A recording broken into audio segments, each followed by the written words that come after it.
So tell me, what do you want? What's the end game that you envision for us in this grand post-human future? Crochet raises itself up on its legs, stretching so that Raptor can caress its chassis. The motion is alarmingly fluid, more like a living thing than a machine. Raptor traces his fingertips over the drone's shell, his eyes focused on an imaginary point on the horizon. We have placed such unnecessary limitations on ourselves, my friend. It fills my heart with sorrow to know what we could be, but are not. I would see those limits stripped away, peeled back and discarded for the betterment of all.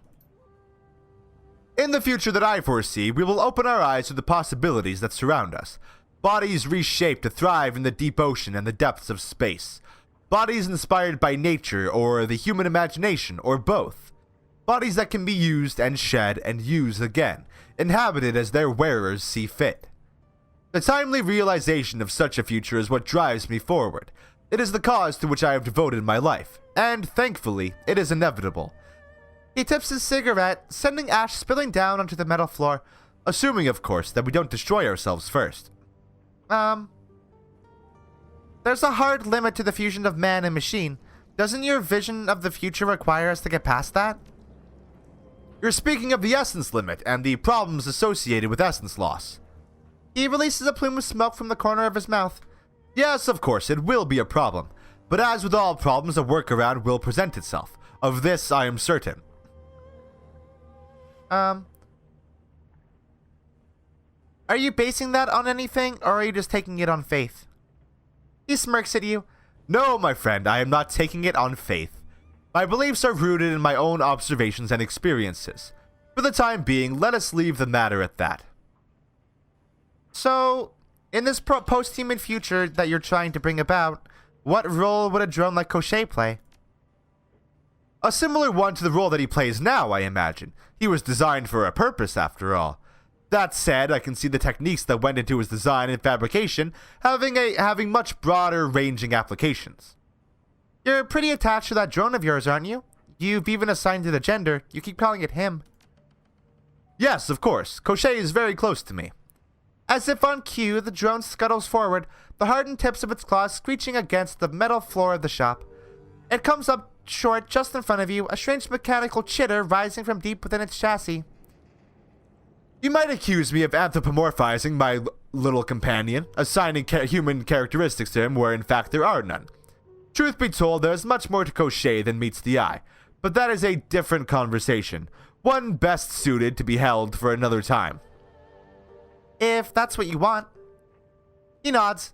It is. I have work to do, and I'm sure that you can find better uses for your time than listening to me prattle on. He gestures toward the hatch in the ceiling. And with that, I'm afraid that I must ask you to show yourself out. We can continue our talk at a later time. Alright, Raptor. We'll talk later. Well, I'm not gonna go out the hatch just yet. We still have to talk to Gaichu, Raptor. Doing the rounds, you know. That whole thing. What's that? Gaichu's box of personal effects is overflowing with a collection of souvenirs, mementos, and knickknacks. There is no rhyme or reason to the collection of items. They appear to have been thrown in haphazardly. Laying atop the box are a collection of antique Japanese coins inside an overturned wooden mask, and a black lacquered box with gold inlay. Gaichu cocks his head, sniffing the air in your direction. Ah, I see you have found my box of personal effects. Please, feel free to examine whatever you like within it. Just take care to put them back when you are done. I do not own much, but the things I keep are very precious to me. They are all that remains of my former life. I will examine the wooden mask. The wooden mask is extremely light. It's been painted a pale white, and the surface is almost as smooth as porcelain, although it lacks the sheen of lacquer. The face's traits are delicate, almost feminine, and feature lifted eyebrows, bright red lips, and delicately carved teeth. The teeth have been stained a deep black, barely visible past the slightly parted lips. The expression, while kindly, is ambiguous and uncanny. Viewed from above, the expression is one of calm contentment. Shifting the mask to view it at an upward angle causes the expression to seem melancholy, almost pained. What's this wooden mask, Gaichu? It is a mask from the historical No play Ikuta Atsumori. The face is that of a young samurai, Taira no Atsumori. Gaichu faces your direction, gesturing toward the mask. I had a collection of a dozen or so No masks when I was younger. That is the last remaining one and my personal favorite. What's the difference between a normal play and no? No actors wear those masks to cover their faces. The angle they hold themselves at changes the expression on the mask, so the acting is highly rigid and controlled. The entire performance is highly ritualized. There is no measure of improvisation allowed, only refinement of the prescribed form. Gaichu folds his arms over his chest, dipping his chin in thought. The words are sung like in a Western opera and accompanied by a set of musicians known as a hayashi. The hayashi keeps time with several drums, a flute, and a chorus. A chorus in the Greek theatrical sense, I mean. Unfortunately, no is an unpopular art in modern times. I expect this is because all the plays are conducted in classical Japanese, which is not comprehensible to the general public. I have heard that the creators of No, a father and son in the 14th century, took inspiration from magical rituals at Shinto shrines. It is said that by placing masks upon their face, the actors become possessed by the spirit of the character they play. There are worse fates, I think, than to embody the spirit of a tragic warrior like Atsumori. What's the play about? A young man travels with a priest who raised him to Ikuta Shrine, to commune with the spirit of his father, Taira no Atsumori. The young man's father died at the battle of Ichunotani, when the son was only a baby, and he wishes to know who his father was. The pair stay the night in a small hut. In the night, the hermit in the hut explains that he is the ghost of Atsumori. Atsumori has been granted a brief reprieve from his time in the afterlife to meet his son. During the night, they speak of the battle in which Atsumori was killed, the history of the Taira family, and their philosophy. Atsumori fades into darkness as he finishes the tale of the Taira's downfall, just as the family itself faded into obscurity. So think we yet, oh, that we might change this fragile dream of joy into the lasting love of waking life, says Atsumori before fading. It is a tale of sorrow, love, and the burden of war upon the dead and living alike. The price one pays for war is not always in one's own blood alone, but in the shattering of one's own family. Why is it your favorite? Gaichu smiles, expression distant. A measure of civic pride, I suppose, and I like the story. Taira no Atsumori died at the Battle of Ichinotani, just outside Kobe. The play takes place primarily at Ikuta Shrine, which is located in downtown Kobe. In old cities in Japan, especially in Keihanshin, I have always felt there is a sense of history wherever one looks. The skyline may have skyscrapers and delivery drones, but the foundations are laid on the bones of the dead. Gaichu shrugs, folding his arms across his chest. I think it is important to remember their sacrifices and joys, sorrows and glories. Gaichu laughs suddenly, shaking his head. This is why sometimes I worry that I am a sentimentalist at heart. The box is a deep, glossy black cube. The edges and corners are rounded rather than sharp, and the gold flake inlay across the surface glitters even in the dim lighting of the room.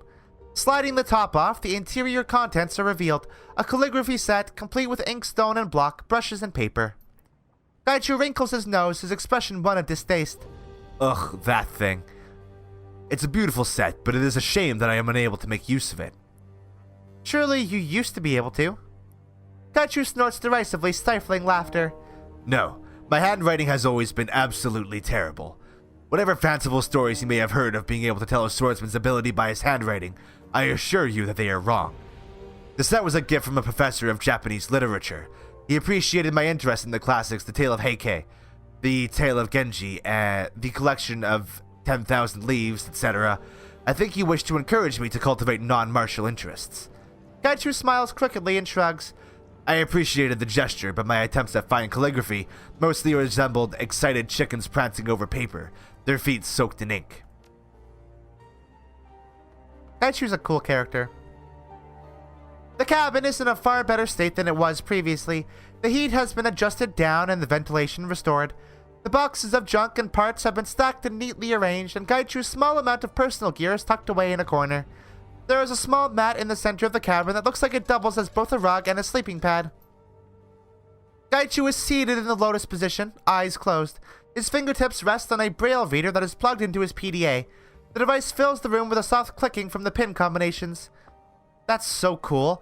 It's so cool that, like, there's technology in Shadowrun that, like, on the fly translates words into, like, written word into braille. That's so cool. I imagine that's probably a thing Well, is that a thing that we have now? I guess I don't know that if that's a thing we have. But like, it's cool that there's Braille readers that would work with something like a PDA, which is like high technology, where you're reading message boards and news sites and stuff like that, and like a Braille reader is like directly translating that into Braille for him to read. That's very cool. I'm genuinely curious to see if that's like I'm gonna look. I'm gonna see if that's a thing that we have. That would be cool if it is, because that's just a very cool piece of technology. As you approach, he lifts his hands from the reader's surface. Hello, Ganelicat. Is there something I can assist you with? Looks like you've carved out a nice little spot here. If you say so. I doubt it would be suitable for others, but I do not require much by way of space and have few possessions. So long as I have a quiet area in which I can sit and relax, I am happy. Now, what is it that you wish to discuss? What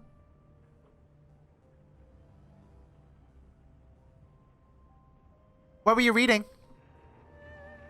Gaichu draws himself up, folding his palms in his lap. With one toe, he pushes the Braille reader away. It is called Hagakure, Hidden Leaves, written by Yamamoto Tsunetomo, as a treatise on what it means to be a samurai, and how one should best serve one's lord. Required reading for the Red Samurai, unsurprisingly. Reliving old memories? Not so much old memories as old lessons. Gaichu smiles sharply, running a claw across the line of his jaw. I have many scars to remember my mistakes by, and each one seems to invoke a passage from the book. The author has a central thesis. When there is a question of life or death, always choose death. Throw oneself into the fray with no resignations and act on instinct alone. My current state of affairs speaks the truth of this more robustly than any lesson in a dojo.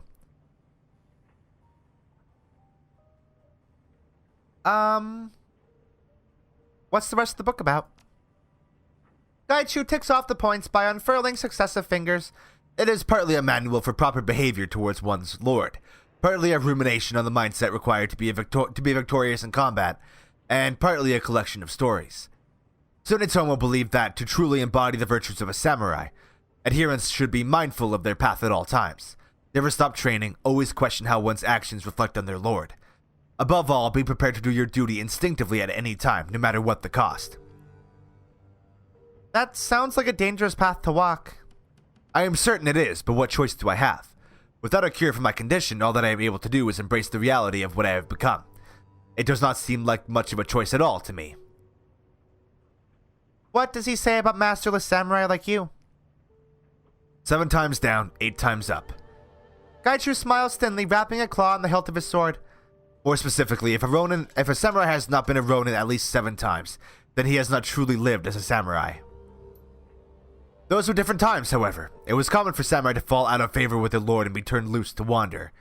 For company men like myself, the choice is serve or die. I think I like the idea of ronin more than samurai, because I like the idea of being a samurai with no master and just like wandering, being like a wandering ronin. That's so cool. God, fucking samurai are so goddamn cool. I'm just thinking about that now. I'm like, God, fuck yeah. I want to know more about what it's like to be a ghoul. Gaichu cocks his head at you, his milky eyes narrowing mirthfully. Preparing for the eventuality of killing me and collecting the bounty? Make sure you leave my face intact. I would prefer it to be a well-preserved trophy. Don't worry, I'll have it stuffed and mounted on my wall. Gaichu bares his teeth in a rictus grin. You can hear a faint chuckle rumble in the back of his throat. That would be an illustrious end to my career. A severed head decorating a leaking wreck of a boat, home to extremely private individuals who will never show me off. Can you sell it to a museum or something of that sort? Gaichu grows serious, leaning back. If you wish to know about what it is like to be me, ask away. I see no reason to conceal the details of my condition. So you eat people. What's that like? Gaichu blinks a few times and cocks his head as if to stare at the ceiling. What is it like to eat anything else? Or for a diabetic to take insulin? It is like that, a fact of life. I have found that most people are revolted by the concept of eating the flesh of humans, rather than the act itself. Taken in isolation of social concerns, humans are no more or less edible than most mammals. The flesh can be of poor or high quality, depending on all the factors you would expect: diet, lifestyle, etc. I prefer to prepare my meals as I would sashimi, light garnish and flavoring, but with an emphasis on the taste of the base meat. Do I enjoy it? No, not especially. Some Japanese are fond of pork and chicken sashimi, but I have never been one of them. Gaichu shrugs helplessly. But it is a fact I must accept, and if it is how things will be, I will make the best of it. Do you feel bad about having to eat people? No, but I was never a vegetarian, so why should I? Gaichu seems puzzled by the question, as if he's missing nuances of the meaning. It does not matter where the meat comes from.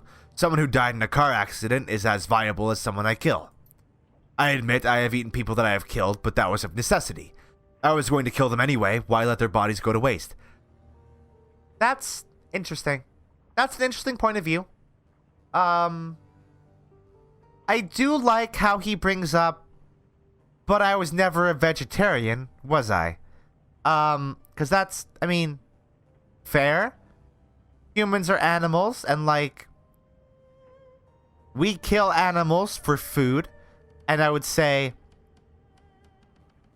we pay animals a lot less consideration when we slaughter them for food and their life leading up to it. Like, if Gaichu eats the people that he kills, typically I feel like Gaichu probably kills them quickly, so there really isn't, like, suffering happening. And, like, he's right. Why would he let the bodies go to waste if he is in a position where he does have to eat them?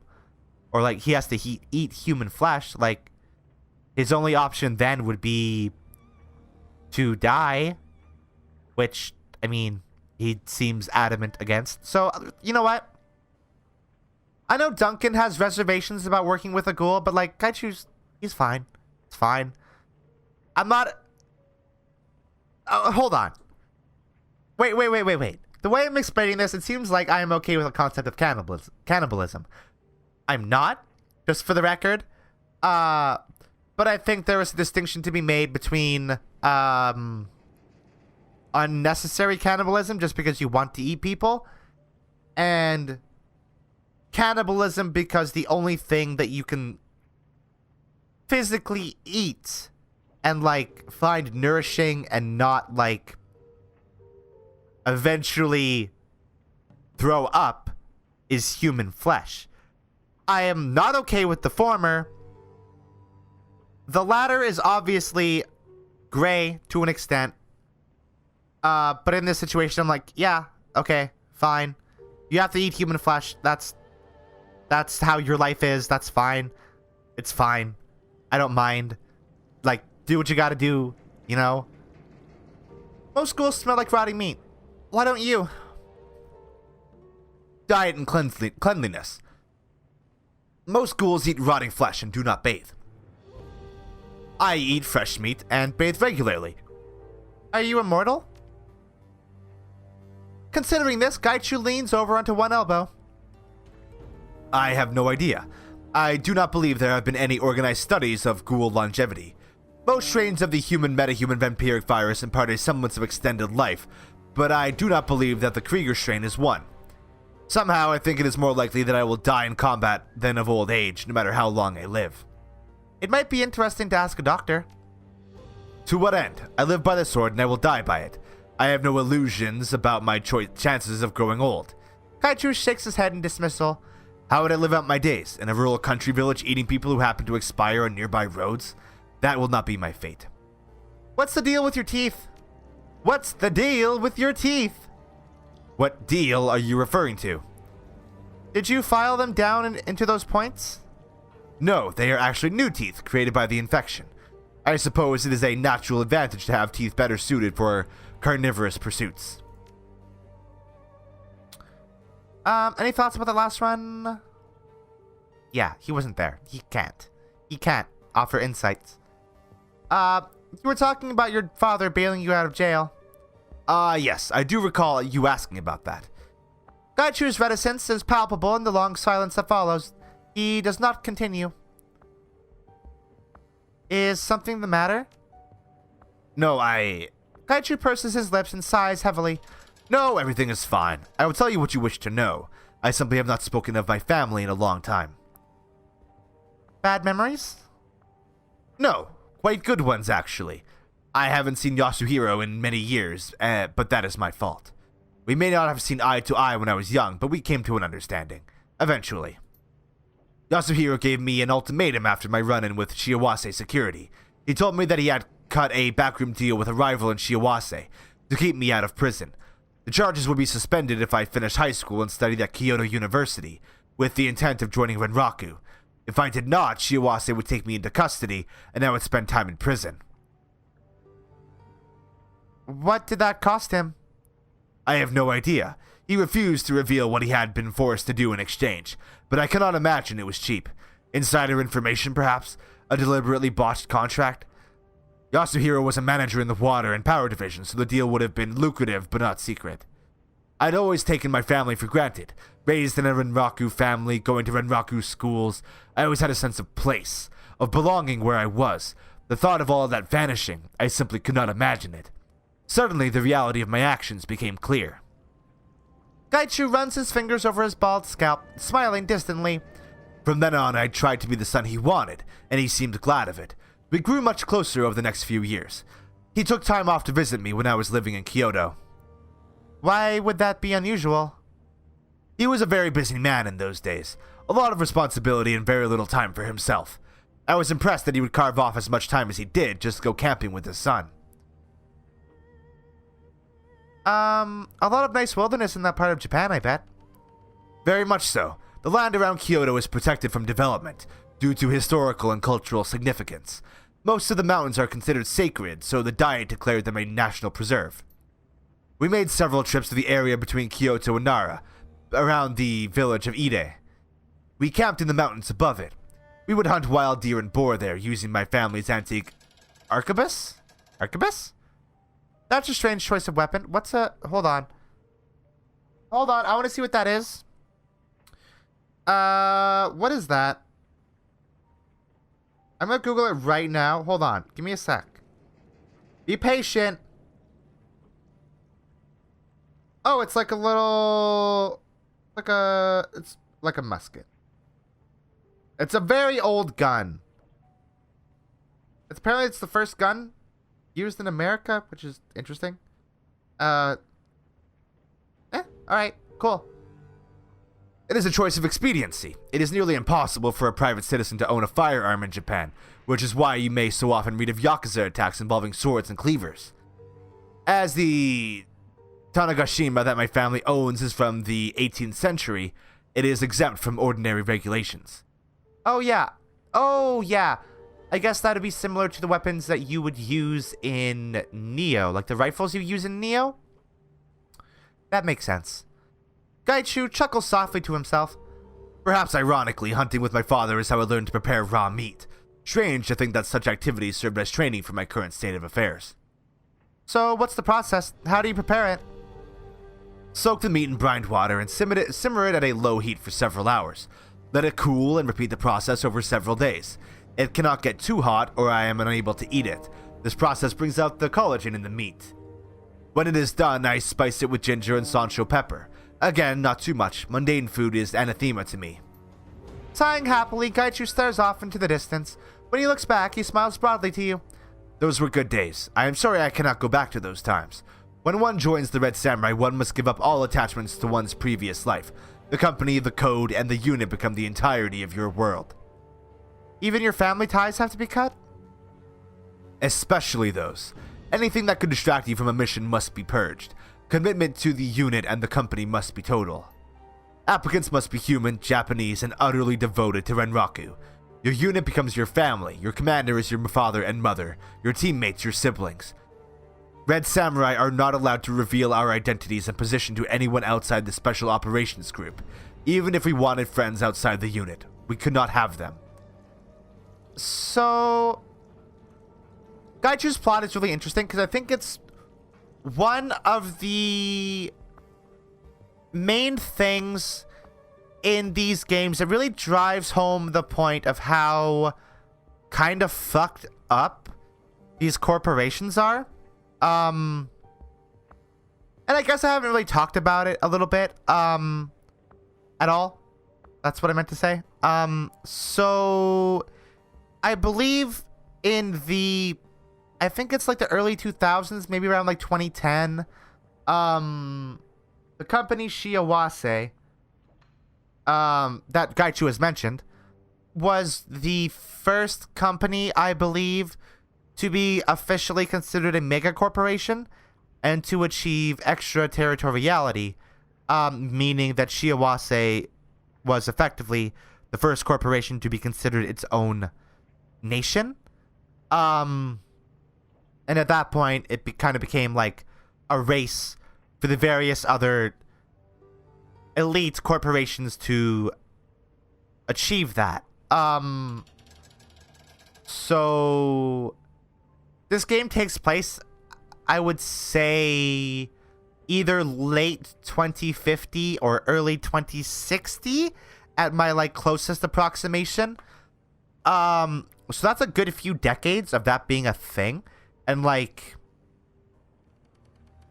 kind of expanding on that idea of corporations being nations and how they can take advantage of that, and how at that point they can actually directly involve themselves in politics, and in the case of companies like Renraku, effectively be the government of Japan, or at least partially be the government of Japan. It's much more notable in Aztlan, which is like Central America. The nation of Aztlan is basically completely shadow governed, quote unquote, because it's everybody knows. Shadow governed by the company As Technology, who interestingly are the they got their start as like a conglomeration of the various like Central American cartels, who at some point decided, hey, let's like lay off the whole drugs and like human trafficking thing and get into media piracy for some reason. I don't know why. It's weird. Weird lore there. Anyway, that was the Shadowrun lore deviation for this episode. So how did you end up joining the Renraku military? Fair question. Oh, wait, that's not Gaichu's voice. Fair question, given my youthful indiscretions. Gaichu leans back, his blind eyes turned toward the ceiling. Are you familiar with the Kempei Tai? No, what's that? The Kempei Tai are the political arm of the Japanese military. Much like the commissars of the Soviet Union, they are responsible for enforcing political and social orthodoxy. This is not just within the army, mind you. They also enforce certain laws with regards to the general populace. When I was enrolled at Kyoto University, I studied global security and political science. It is the major generally used as a gateway to private security postings with both government and corporate militaries. I knew I wanted to fight. I was a young man and my blood was always up. One of the requirements was that students join the Youth Brigade Kempei Tai. The Youth Brigade is a bit like the ROTC in North America, the Young Falcons in the Sioux Nation, or the District Officer Program in the Republic of Korea. Members learn to be soldiers without actually joining an army. They perform community service and promote civic pride. Performance and prestige in the Kempei Tai used to dictate later job opportunities, a bit like a good internship. You have to be a good fascist to get a good job? That is an indelicate way to put it, but yes. I believe the purpose of the Youth Brigade is to teach students to glorify the state over the self. We did as we were taught, such as the way of authority on the young. Gaichu shrugs indifferently. Do you regret getting involved with the Youth Brigade? Gaichu cocks his head quizzically. No, why? It was a necessary step in my plans for my future, even if some of the behaviors that we were involved in were distasteful. The state of the nation was such that those kinds of behaviors were legal and condoned. I think I read about some Germans who tried to use that defense once. I believe I've read that story as well, but I think you misapplied the lesson. In Nuremberg, those on trial had perpetrated crimes against other nations. The Youth Brigade act only internally to Japan. When I was nearing graduation, I was approached by a recruiter with Renraku Security. She told me I came from a good family and could have a promising career with the company. She offered to fast-track my application toward a potential Red Samurai position, 3 years with a Renraku military as a junior officer, and guaranteed placement in a Red Samurai training billet of my choosing. The pay was good, and the excitement of being an elite was an attractive proposition. I accepted, but I did not truly understand what I was signing up for. As I told you before, they force you to give up everything except the company and the unit. That was made clear to me, but I did not truly understand it. So what happened? Exactly what you would have expected happened. I signed the contract and became a soldier in Renraku's army. I was physically fit at the top of my class, and it seemed inevitable I would see my desires fulfilled. Gaichu wraps 2 knuckles on his breastplate. Obviously, I succeeded. The training was extremely difficult, both mentally and physically. I knew that I would be isolated from my old life, but I did not anticipate the full extent of that isolation. All Red Samurai recruits report to a facility called The Forge in Chiba. You are assigned a unit, you and 4 other recruits, and for the next 2 years, The Forge will be your home and prison. Shaking his head wistfully, Gaichu snorts. It seems ridiculous in retrospect. We were all so young. None of us had any idea what we were doing except trying to become the best soldiers in the world, and yet those strangers became my new family in the absence of the old. Tell me about the members of your unit. Gaichu wrinkles his nose as if smelling something foul. That chapter of my life is over and done with, and they are no longer part of my world. Why would you care about any of that?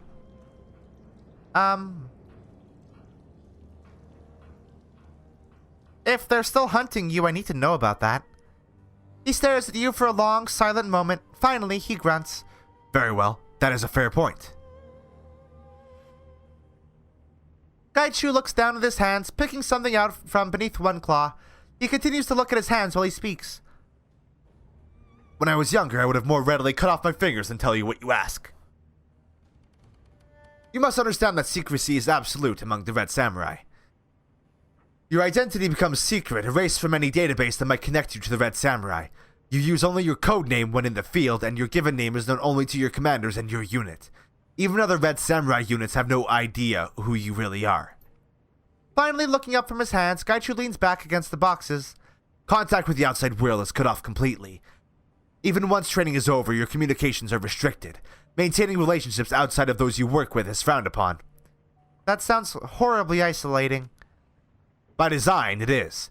It forces recruits to bond with their unit and transfer every emotion they have for their old friends and family to the unit that they must work with. If there is a tighter bond among any other Special Forces units, I would be surprised. Red Samurai units are always 5 members, one of whom is a spellcaster. During training, each member takes turns being commander. The most competent is given the billet permanently upon graduation. Why don't they assign a more seasoned commander? The way I have heard it, they worried that it would lead to the commander thinking of the unit as an asset to be used, rather than a family to protect. That they would see themselves as above the team. I have no idea if that is true or not, but that is what I have heard. Ishida was our commander. He came from a rich family in Saitama, the kind of family where he was given every advantage possible, with the exception that he would keep the family name prestigious. He was older than the rest of us, as he'd already spent 6 years in the army. A very severe man, rarely given to humor. Takagawa was usually the second in command. As our designated marksman, he tended to have a better tactical view of how an operation should be run, simply because he needed to study the terrain more. He loved to get us laughing. Without him, I think I would have gone crazy in the first few months. Our mage's name was Sasuke. She had been in training as a Miko, an apprentice priestess, when her magic began to manifest. She was in the unit for the challenge and for the money. Her family had always been poor, and they had always told her she would never amount to anything. I think she had joined the Red Samurai just to prove to them that she could do anything she wanted. My kind of attitude, I can admit. Gaichu cocks his head, amused. I am unsurprised to hear it. You and Sasuke share similar attitudes. Neither of you stops to consider if your goals are attainable. You simply know that they are. Our heavy gunner's name was Aomori. He kept the team honest with itself. He never had a disparaging word for anyone, but would not hesitate to call someone out for their behavior. Sasuke loved that about him. Really, she loved all of him. The two were discreet, but discretion only goes so far in such a small team. Still, we respected their privacy where possible. Is that kind of thing allowed? If the unit commander allows it, yes. We were given incredibly wide leeway in what to allow or forbid in our unit, the belief being that results were the only thing that mattered. If the unit failed, it would fail as a whole. Sasuke and Aomori were crazy about each other, and it would have done more harm to keep them apart. Lastly, there was me. I was the close quarters and breaching expert, the first man in the door when we had to clear a room. I was the perfectionist on the team. Aomori could get us to do anything, but I was the one who made certain we did it well, with style. How do you mean? If a thing is worth doing, it is worth doing well. If that thing is also your duty, it is worth doing perfectly. Many times we would perform a drill or exercise well enough, but that was not good enough if I had to trust my life to it. That was why we became one of the best teams in the organization's history. It sounds like you missed them. Gaichu growls, his tone annoyed. Of course I do. They were my family for 8 years. Who wouldn't miss that? That sense of belonging and shared values. Even if I were to be cured, I could never go back. They have been disgraced and I have done unforgivable things. I have been cast out for good. What do you mean? Gaichu closes his eyes, sighing through his nose.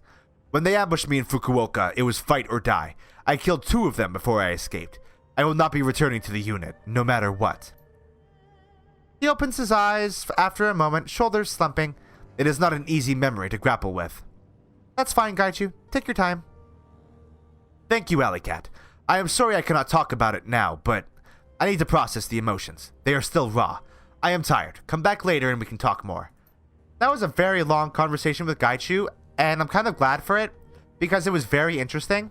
I feel like while Raptor can give us very long conversations, it's mostly like nitty gritty about how like technology in Shadowrun works, but not deep enough for us to like truly grasp what any of it really means unless you're kind of like already in tune with that. Gaichu's backstory just makes sense, like from just like a normal inexperienced reading of it, which I like a lot. It's very good. All right, let's decide what job we're gonna go do next.